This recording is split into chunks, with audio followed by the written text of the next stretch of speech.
Retour en Côte d'Ivoire, le pays du président Alassane Ouattara. Joyeuse fête de Noël, Monsieur le Président, et par anticipation, joyeuse fête de fin d'année. Nous parlerons de la Côte d'Ivoire, mais surtout par le biais des forces armées, à savoir le ministère dirigé par Monsieur le ministre d'État, ministre de la Défense de Côte d'Ivoire, Monsieur Téné Birahima Ouattara.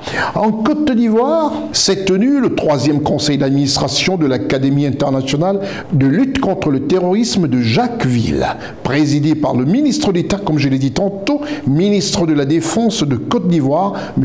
Téné Birahima Ouattara. Reportage Ousmane Koulibaly, Eddy Lévite-Vonan et Marcel Bassolé sur la voix de Charlotte Abdoulaye.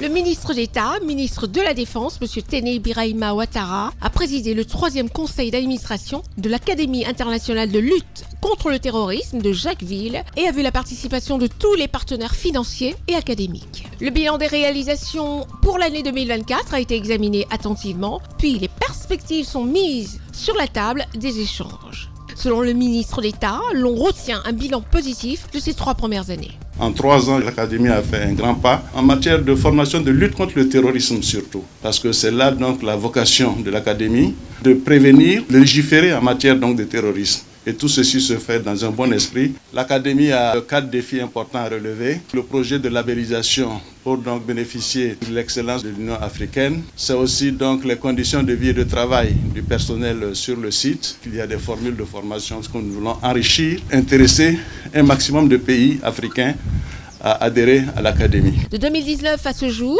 1595 stagiaires ont été formés à l'Académie internationale de lutte contre le terrorisme de Jacquesville afin d'améliorer leurs performances dans la lutte contre le terrorisme. La journée a été également marquée par l'ouverture d'un village de type sahélien, dont les Émirats arabes unis. Ce village servira de terrain d'entraînement pour permettre aux soldats de se familiariser avec l'environnement qui pourrait être en réalité le théâtre des combats.